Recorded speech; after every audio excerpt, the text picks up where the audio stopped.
बास. भुंग्याचं काम म्हणजे कोराकुरीचं काम. मग ते बांध कोरायचा असू नाहीतर लाकूड कोरायचं असू, पण भुंग्याचं काम काय, कोरायचं काम आहे. असे बरेच भुंगे आहेत गावोगावानी, 2-4 जण. इथं इथं आहेत का नाही? आहेत नाहीत का? चांगली गोष्ट आहे. भुंग्याचं काम म्हणजे कोरायचं काम आहे महाराज. हो. गोवे भ्रमरा नाही काष्ठाचा गुमान, गोवे भ्रमर सुमन.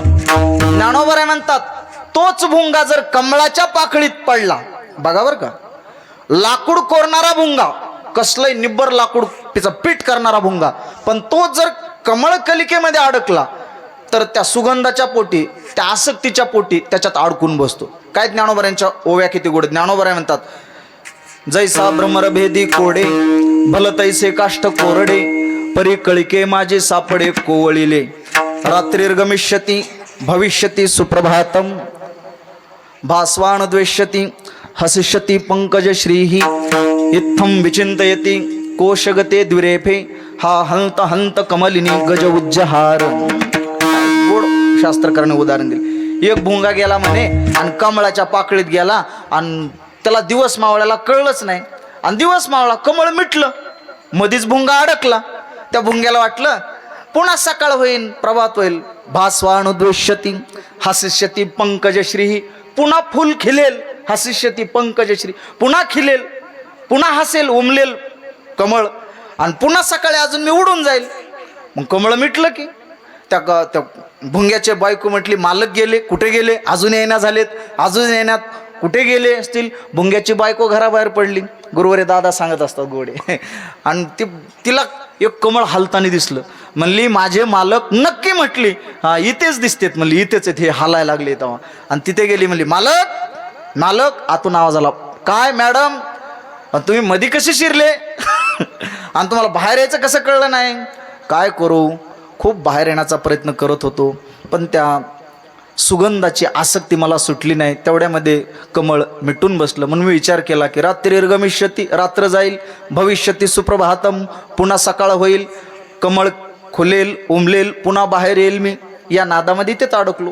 आणि तेवढ्यामध्ये हो हा हंत हंत कमलिनी गज उज्जहार, एक हत्ती तिथून चाललेला होता. त्या हत्तीनं ते कमळ असं डोलत होतं, ते सोंडीनं तोडलं, पायाखाली घेतलं आणि चुरगळा करून टाकलं. भुंगा मेला, संपला. कोणास सांगितलं मी?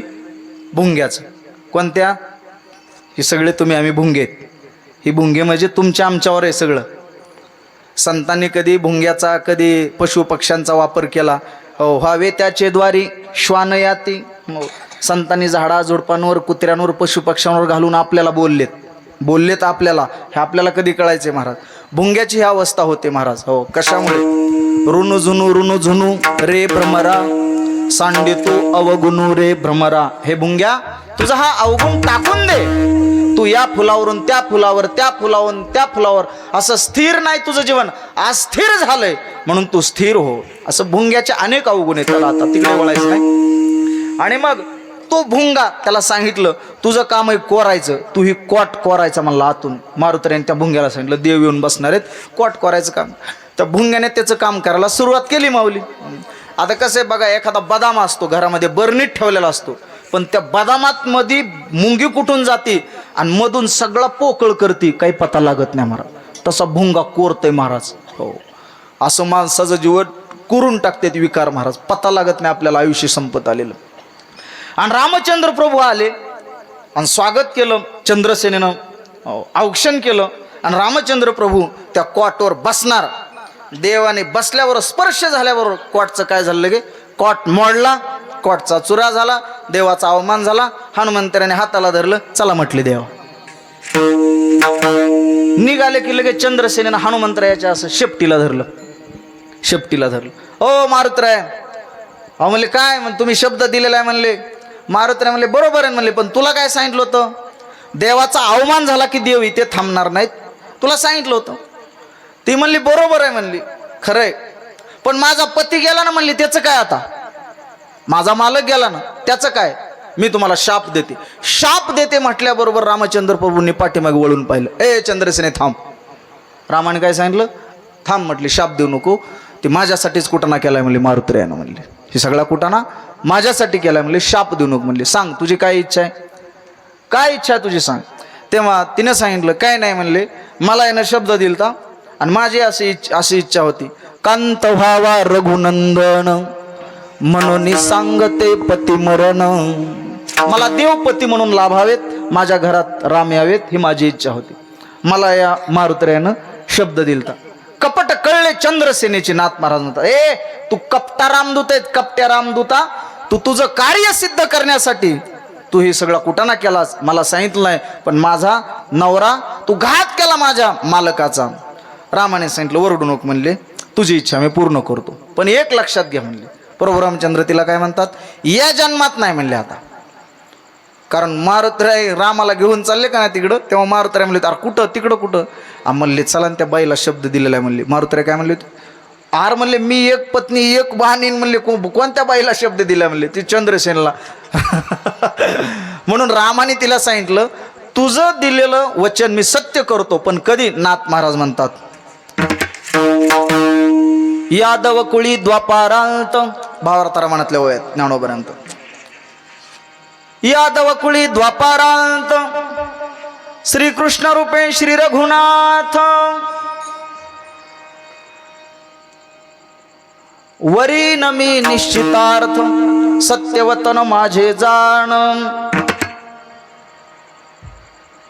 त्याच्या पुढच्या वेळी अजून गोड एक गुरुजी बाबा, हा तेथ राजा सत्रजित, तेथ सत्रजित राजा, त्याचे पोटी तू जनित, सत्यभामा होसी सत्य, तुझं मी तेथे वरेन. हा मग द्वापार युगामध्ये कृष्ण अवतारामध्ये मी सत्यभामेच्या रूपाने तू सत्रजिताच्या पोटी येशील आणि सत्यभामा तू माझी पत्नी असशील, भगवंतानी शब्द दिला मला चंद्रसेनेला म्हणून.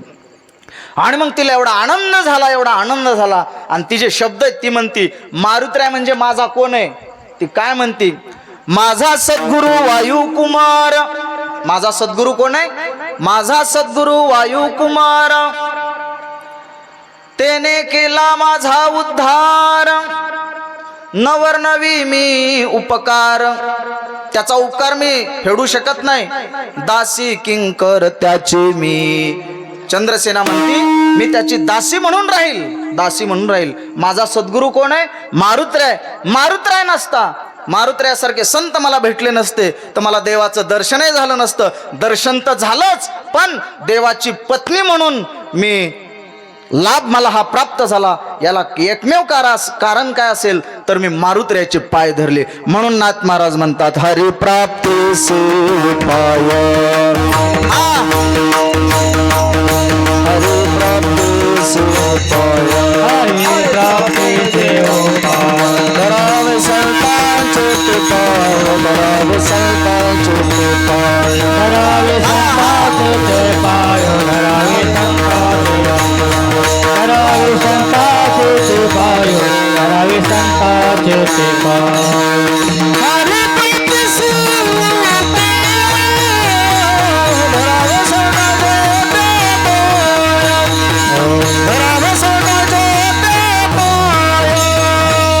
हरी प्राप्ती से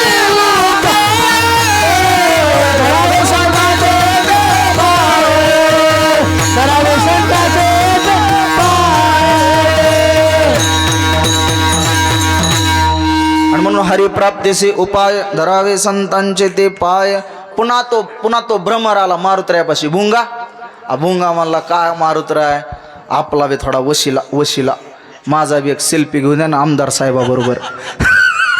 भुंगा काय म्हणतोय, मारुतराय सांगले काय लावले रे मध्येच भुंग्या म्हणले, भुंगा ना म्हणले, राव एवढं तुमचं काम केले राव, आमदार साहेब आलेत गावात, एक सेल्फी घेऊ द्या ना म्हणला रामाबरोबर, ओळख करून द्या ना आपली ओळख. हो, गावात आमदार कुणी खासदार आलेत, असं जे कार्यकर्ते गावातले मित्रमंडळी म्हणतात ना, अरे माझा एक सेल्फी, माझी ओळख करून दे ना, माझी ओळख करून. भुंगा म्हणला मारुतरायाला, ये माझी ओळख करून द्या ना रामाची, माझी ओळख, सेल्फी काढू द्या म्हणलं.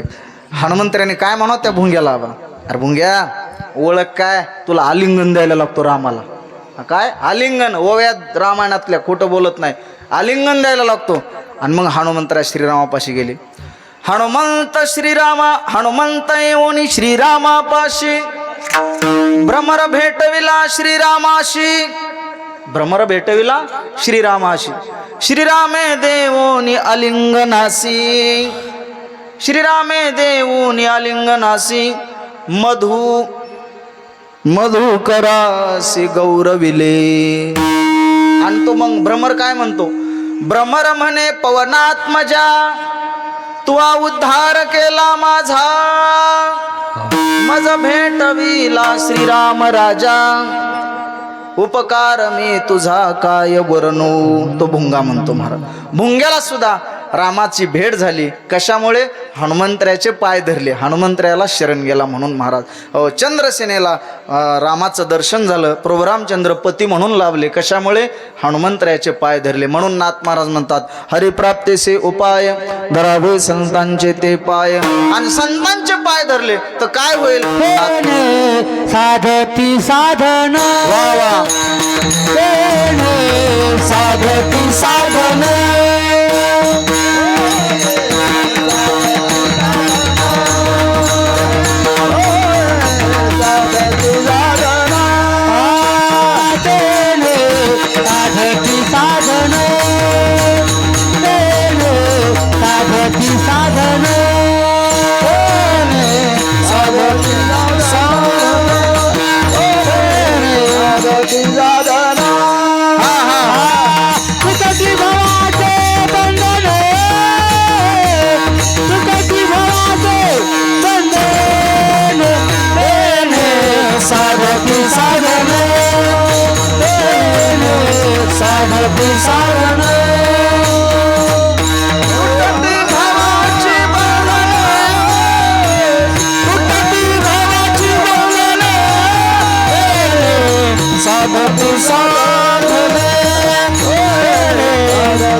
साधती साधने तुटती भवाची बंधने, तुटती भवाची बंधने. भवनाम संसार.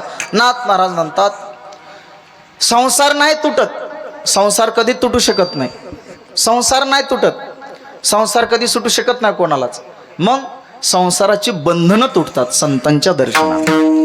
तुटती भवाची बंधने, भवनाम संसार, भवाची बंधने तुटली जातात संतांच्या सानिध्यात आल्यावर. म्हणून संतांचा संघ आपल्या जीवनामध्ये अत्यंत गरजेचा आहे. 2-3 ओळी तेवढ्या सांगतो पुढे चालण्याचा प्रयत्न करतो. ज्ञानोबराय म्हणतात स्त्री नीच आहे. स्त्री कशी शिंदे गुरुजी? नीच आहे. पण ती राजाला शरण गेली. कोणाला शरण गेली? राजाला शरण गेली. आता ती दासी नाही राहिली, आता कोण झाली? राजाची राणी झाली, पट्ट राणी झाली. ओव्या गोड आहेत. ज्ञानोबराय म्हणतात नीचरतली रायासी, तिसी कोण म्हणेल दासी, लोह लागता परिसासी, पूर्वस्थिती मग कैची. नीच स्त्री राजाला शरण गेली, आता ती राणी झाली महाराज.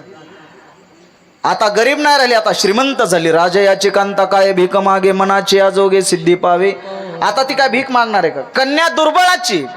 पण मला वाटतं एखाद्या गरीब कन्याचा स्वीकार जर श्रीमंताने केला आणि करावा, नारळावर स्वीकार करावा, काय फरक पडला? पुण्य पदरात पडेल ना. पण मोठ्यालाच हुंडा घ्यायची लय आशा, मोठ्यालाच हुंडा घ्या वाटतो. पण नाथ महाराज म्हणतात कन्या दुर्बळाची, पण तिचा स्वीकार जर समर्थाने केला तर तिचं दारिद्र्यच राहणार नाही. नाथ महाराज म्हणतात दुर्बळाची कन्या समर्थाने केली, दुर्बळाची कन्या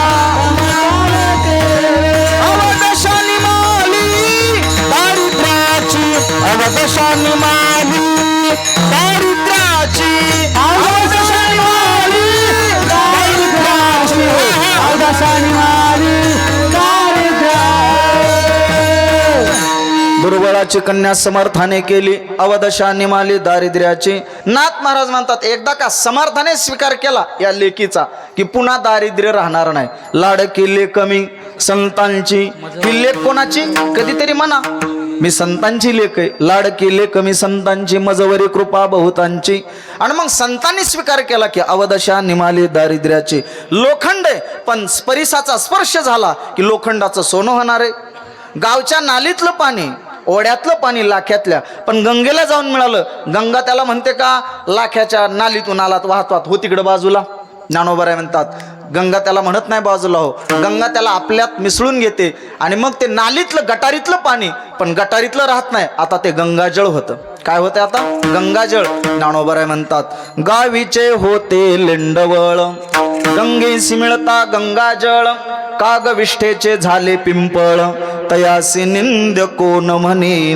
गावच्या नालीतलं पाणी गंगेला जाऊन गेलं की ते गंगाजळ झालं, आता संपलं, घाण राहिली नाही. हो, विष्ठा कावळ्याची पण त्याच्यातून जन्म कशाचा गुरुजी? पिंपळाचा आहे. आता उपेक्षा कोण पिंपळाची करणार नाही. कावळ्याची विष्ठा आहे, अगोदर उपेक्षा आहे पण त्याच्यातून उगम पिंपळाचा आहे. मला ज्ञानोबरांच्या दारातला पिंपळ असला तरी त्याचा जन्म कशापासून आहे? कावळ्याच्या विष्ठेपासून आहे महाराज. म्हणून लोक म्हणतात बिल्डिंगवर पिंपळ उगवला 4थ्या मजल्यावर. अरे वेड्या, कावळ्याने तिथं पराक्रम केलाय म्हणून पिंपळ उगवलाय, जास्त डोकं लावू नको. ज्ञानोबराय काय म्हणतात? कावळ्याची विष्ठा आहे पण जन्म पिंपळाचा आहे, उपेक्षा संपली महाराज. गावच्या नालीतलं पाणी पण गंगेला जाऊन मिळालं, उपेक्षा संपली, गंगाजळ झालं. स्त्री नीच आहे, स्त्री कशी? नीच आहे, पण ती आता संताला जाऊन मिळाली, राजाला शरण गेली, आता राणी झाली, राजाची पट्ट राणी. आता दारिद्र्य संपलं महाराज. दुर्बळाची कन्या समर्थाने केली आणि अवदशा निमाली दारिद्र्याची. संपलं. ज्ञानोबराय म्हणतात ये रवी तरी माझी या भक्ता आणि संसाराची चिंता काय, समर्थाची कांता कोरांना मागे. आता तिला भीक मागण्याची गरज नाही. का? तिचा बाप आता समर्थ आहे. आमचे बाप नाथ महाराज, आमचे बाप ज्ञानोबराय, तुकोबराय समर्थ आहेत महाराज.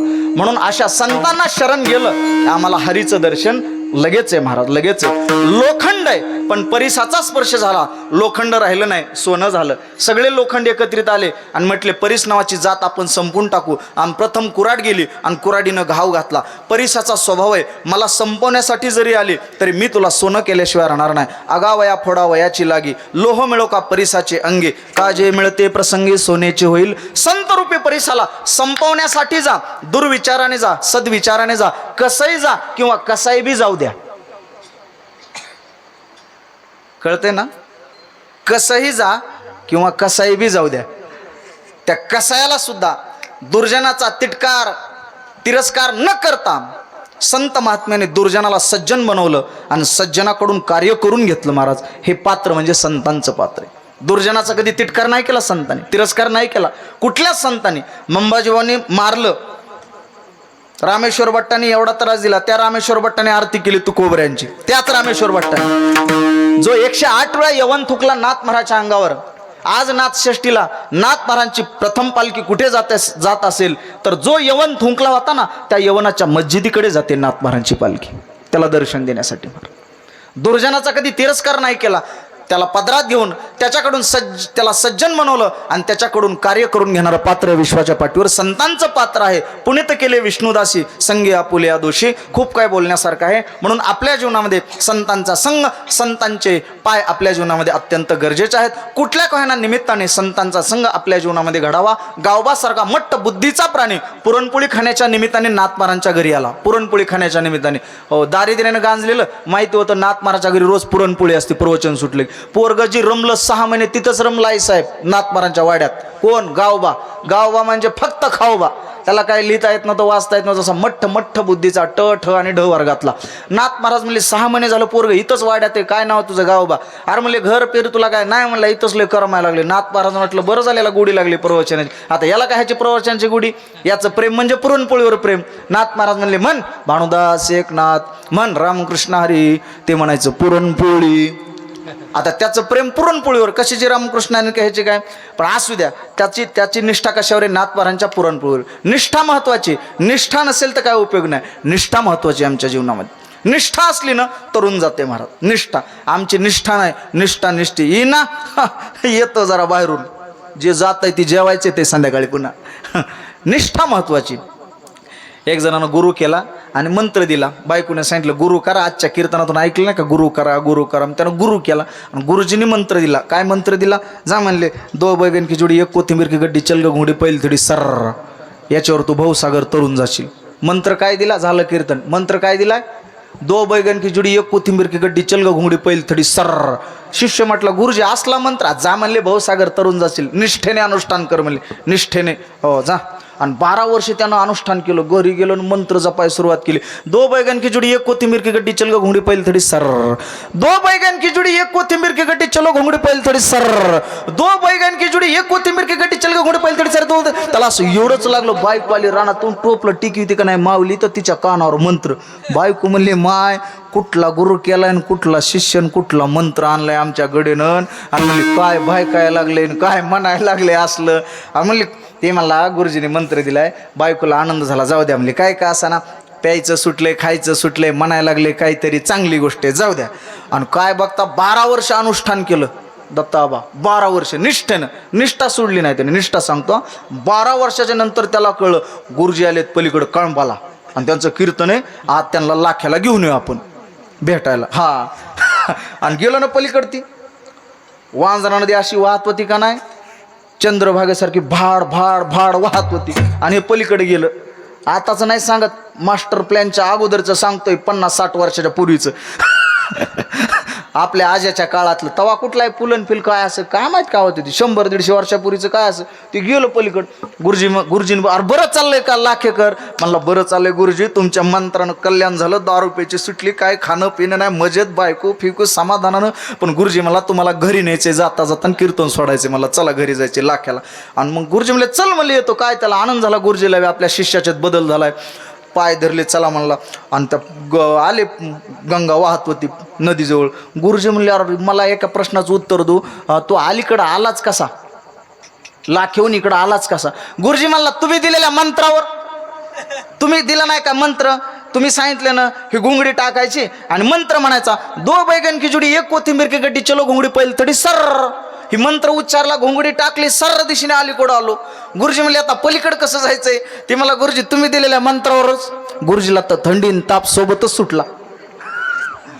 गुरुजी म्हणले आता असं येडून करू नका म्हणले, मी लेकरा बाळाला महाराज आहे, मी काय संन्यासी नाही म्हणले, मला अजून नाथ महाराजाला आणायचंय, मोठं कार्य करायचंय.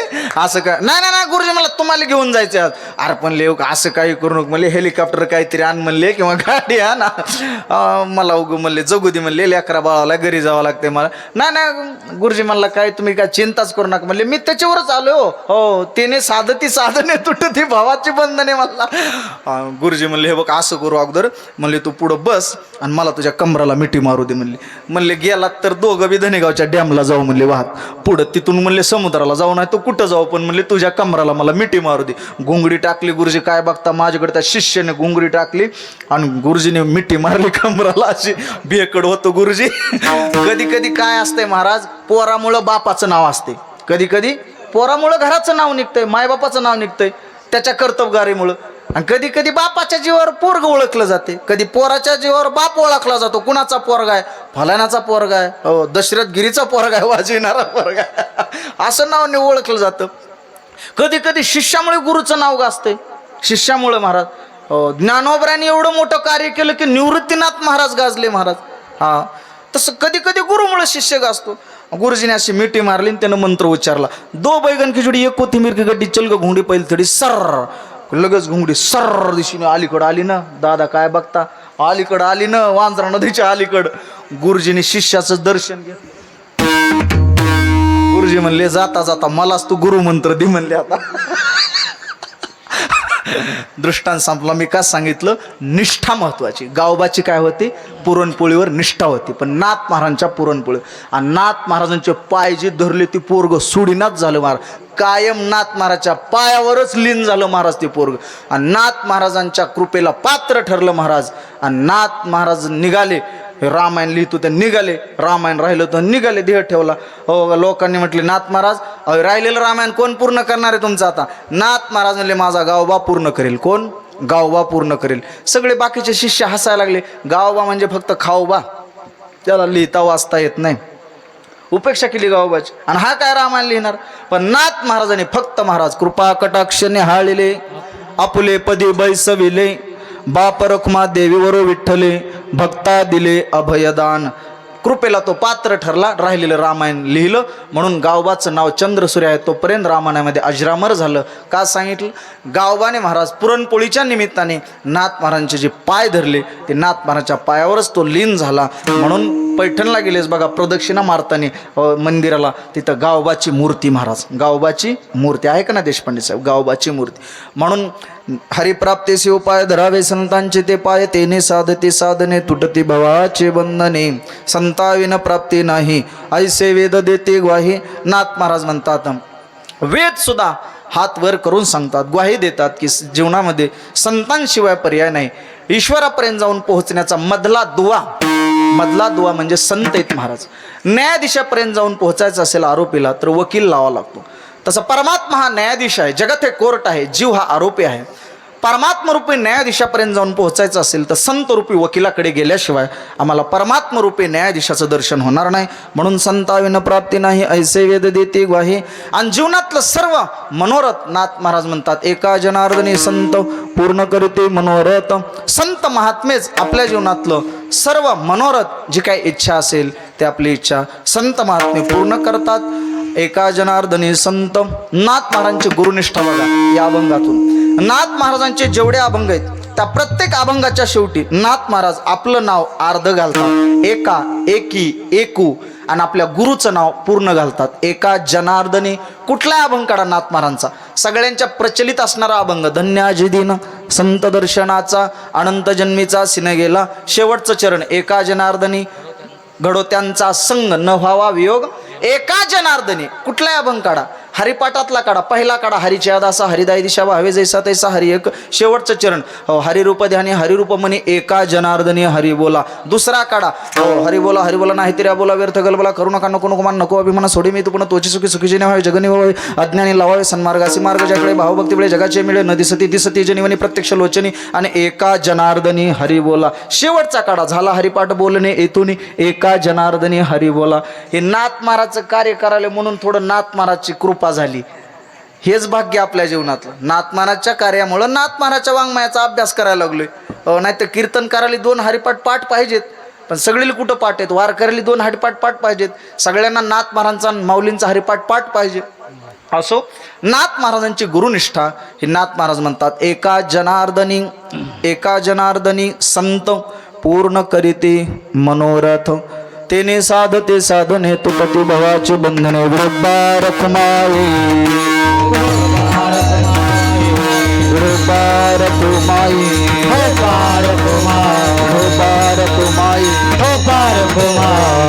एकदा हात वर करा सगळ्यांनी,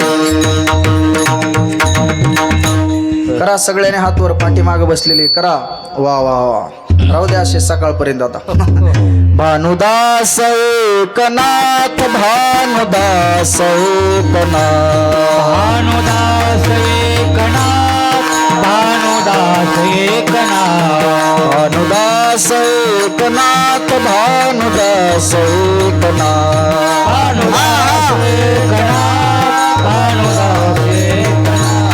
भानुदास एकनाथ, भानुदास एकनाथ, भानुदास एकनाथ, भानुदास एकनाथ, भानुदास एकनाथ, भानुदास एकनाथ, भानुदास एकनाथ, भानुदास एकनाथ, भानुदास एकनाथ.